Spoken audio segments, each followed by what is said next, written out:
So in the last lesson, we looked at how to perform create in CRUD using Realm, and we were able to successfully add new categories that we created inside our add button pressed IB action and save it to our Realm persistent data store. Now in this lesson, we're going to tackle the next letter, which is read inside CRUD, and we're going to look at how we can load up our categories from our Realm database rather than from core data. And so the first thing I'm going to do is I'm going to delete this thing called context because we no longer need it. So the place where we read from our database is inside our load categories method. So if we scroll down to find it, you can see that we've commented all out.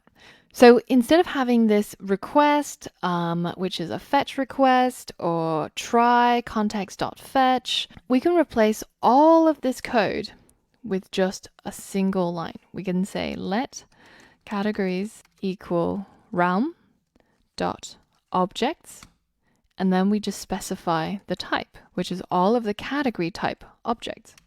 And this will pull out all of the items inside our realm that are of category objects. And that means that we can delete all of these lines of core data code replaced with just this one line.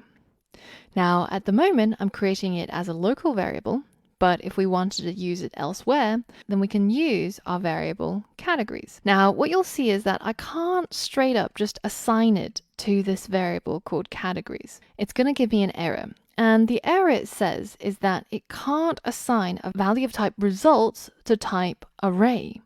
So what it's saying is that the data type of the objects that we get back is result, which is a container type that comes from Realm Swift. So this is equivalent to list or array, but it's a different data type and it's not very easily converted. But what we can do is we can change the data type of our categories property to the results data type. So we can say that categories is of data type results, and results is basically just an auto-updating container type. So container types are things like arrays, dictionaries, results, lists, and it comes from Realm and it gets returned from object queries. So that means whenever you try to query your Realm database, the results you get back is in the form of a results object. So we can specify our categories, which is what we're going to get back when we query our database, as data type of results, and it's going to contain a whole bunch of category objects. And I'm going to first unwrap that, and we'll go with that for now. So now this line of code is perfectly valid because the data type that we get back here is results containing a whole bunch of categories as the element inside the results, and then categories is also the same data type. So that matches, and that's now allowing us to proceed. But we get this error down here where we say self.categories append new category. Now, because this result data type, as we found out earlier on, is an auto-updating container, we don't actually need to append things to it anymore. It will simply auto-update and monitor for those changes. And so now, with just one line, we've managed to place 4 or 5 lines of core data code that does exactly the same thing. So let's give it a go and run our app and see if it worked. So there you go. Those are our 2 items that we saved earlier on into our Realm browser, as you can see here. And if I terminate the app and go back into it, you can see that it's still able to persist and load up or read from our Realm database, just based on those 2 lines of code. Now, let's address the issue of force unwrapping this particular property. It's not ideal because what if, say, we forgot to load up our categories and this was in fact nil when we force unwrap it and try to use it to populate our table view? Well, then we're going to have an issue, and you're going to see it when I run our app. There we go. Thread 1, fatal error, and unexpectedly found nil while unwrapping this particular optional. So let's stop our app and let's make our code safer. So instead of making it a forced unwrapped, I'm going to add a question mark to this data type and make categories an optional. So now, instead of saying categories.count, I'm going to say if categories is not nil, then return categories.count. But if it is nil, then just return 1. So this is a new bit of syntax. And this in Swift is called the nil coalescing operator. What it means is that this could be nil because categories is an optional, and we're only saying get the count of categories if it is not nil. But if it is nil, then this is going to be nil, right? But if that happens, then the nil coalescing operator will say, then use this value instead. So if categories is not nil, then we'll return the number of categories we have. But if it is nil, then we're going to just return 1. So our table view will have just 1 row. And down here, if categories, the optional, is not nil, then we're going to get the item at the indexPath.row, and we're going to grab the name property. But if it is nil, then we're simply going to say the text is just going to be equal to no categories added yet. And finally, I'm going to add a question mark here to say that the selected category of the destination VC will be set to the category, if it's not nil, at the indexPath.row that was selected. And that gets passed into here as the selected category, which is an optional category. And only when it is set, i.e. it's not nil, do we actually call load items. So we're still okay over here. So now, even though my load categories is still not commented in because it's not active, and this categories will be nil when we try to run our app, you'll see that our app no longer crashes and burns, and instead it actually has a slightly different but better user experience. So now you can see that the app has not crashed even though this categories property is now nil. And that's because it has some default values. And the default value when categories is nil is to produce a single table view cell, and for that cell to have the text of no categories added yet. And that makes our app so much safer and has a much better user experience. Now, the add button is still going to break when we try to add new categories, and it's not going to show up. And that's because we need this load categories method to be called so that we start auto updating our categories using the objects inside our realm. So let's go back and uncomment this method call and run our app again. And you'll see that we still have all of our items showing up and persisting. So we've now managed to use our realm database to add new items and save them to our realm. And we've also managed to use it to load up our realm objects using a single line of code. And now all we have to do is to fix the same things inside our to-do list view controller.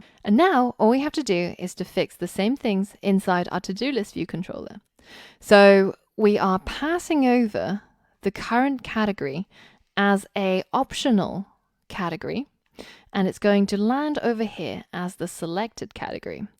And when that happens, or when that does get set, then we're going to call this method called load items. And we no longer need our context, so we're going to delete it. And we also no longer need core data, so I'm going to instead import Realm Swift. And of course, because we're using Realm, we have to create a new instance of Realm. Let Realm equals try Realm. So now, when our selected category does get set from our categories view controller coming over from the segue, then we're going to call load items. Now, load items is an unresolved identifier because we commented it out before in order for our app to be able to run without any errors, so that we can fix it now. So I'm going to uncomment this method, and inside here, I'm going to delete all of this and all of this. And instead of all of those lines of complicated core data code, I'm instead just going to say item array is equal to selected category dot items. Remember that relationship that we're going to use now? So all of the items that belong to the current selected category, and we're going to sort it by key path and ascending. And the key path is just as we've done before, sorted by the title of each item, and we're going to make it ascending true. So key path is called title. So that's the title of each of the items that come back into the item array, and ascending is going to be true. And because item array at the moment is an array of item objects, we need to change the declaration at the top to be this results container containing item objects data type. So let's do the same as we did before and delete that and instead declare its data type as results, the auto-updating container containing a whole bunch of item objects.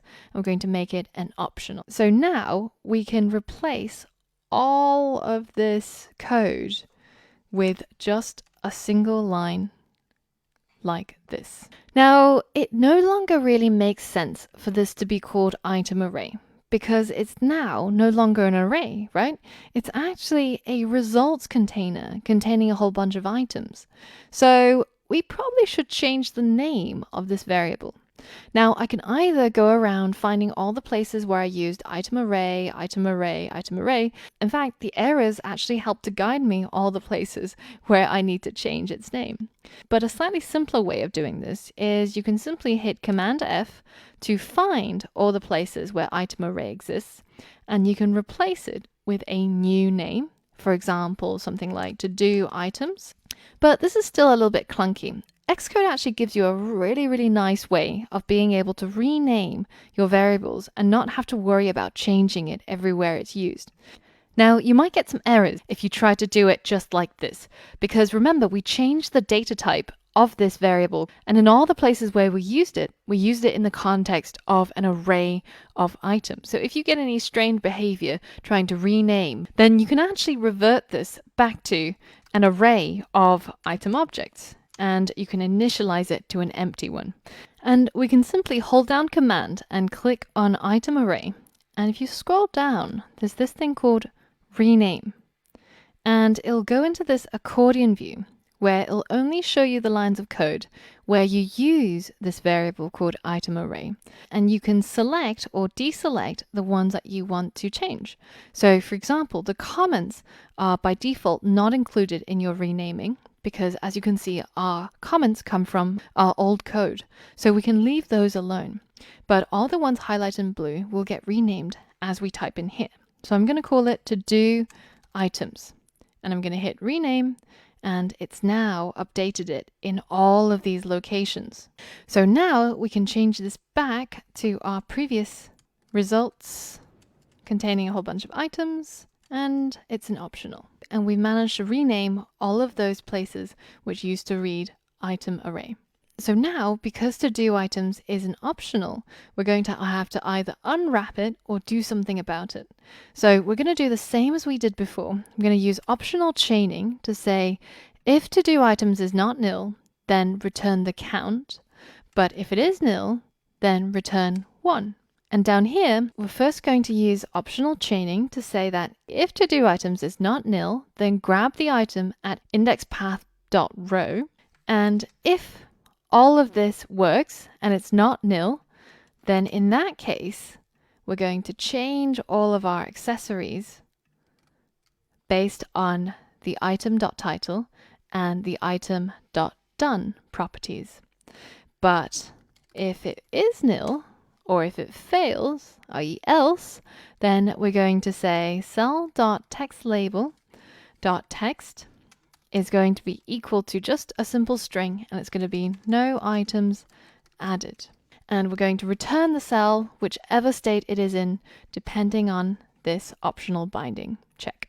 Now, all we have left is this error. And for now, I'm just going to comment it out, because in order to persist this data using Realm, we actually have to do it slightly differently than this. And we'll tackle this in the next lesson when we learn about update in CRUD using Realm.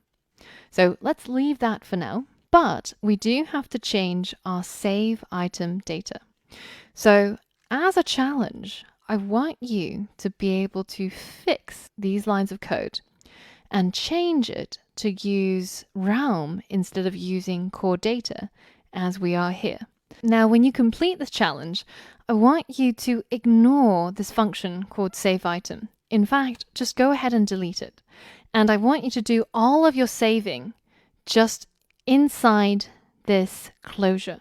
So I want you to create a new item from our data model item, and I want you to save it here as well. So pause the video and give it a go. All right, so how did that go? Let's go ahead and uncomment these few lines, and we're going to update it in order to use Realm. So we no longer have a context, so let's delete that.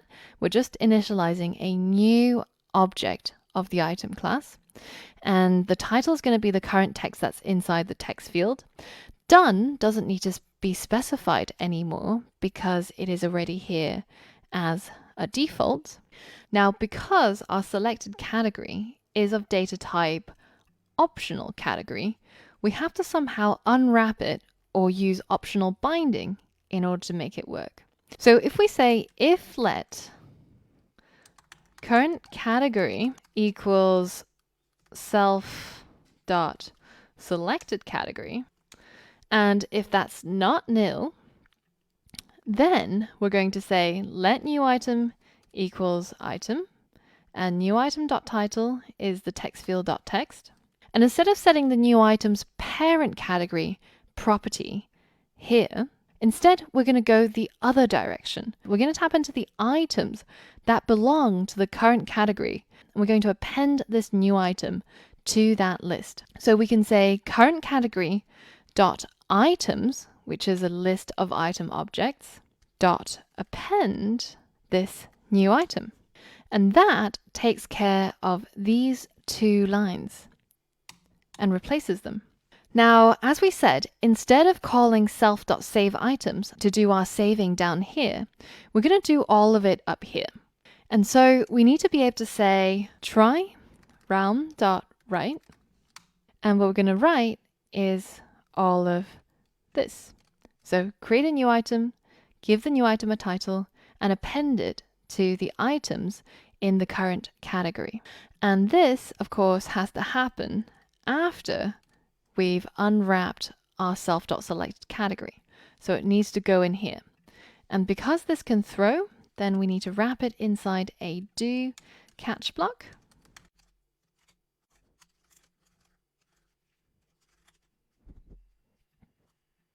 And because we're inside a closure, we'll use self.realm.write, and we can delete this call to save items. So did you manage to get that? It's a little bit convoluted in terms of the logic, but you can clearly see that this is far less code.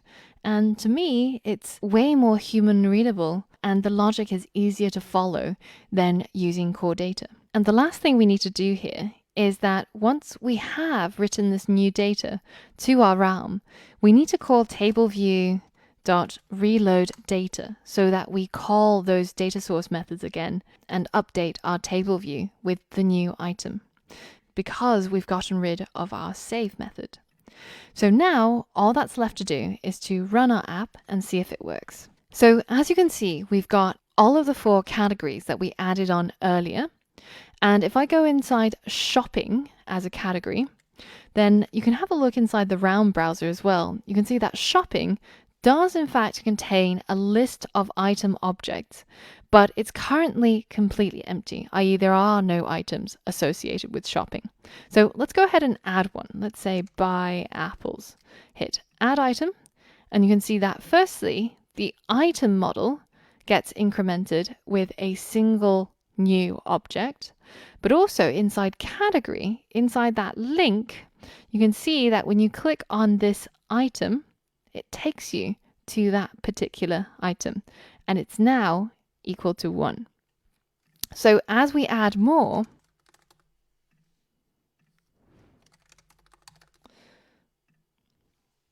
you can see that firstly, they're getting fetched back in alphabetical order because of that sort that we specified here. And they're also showing up over here, and you can hover over it in order to see it at a glance. So in the next lesson, we're going to look at the next letter in CRUD, which is U, and how you can update your data inside Realm.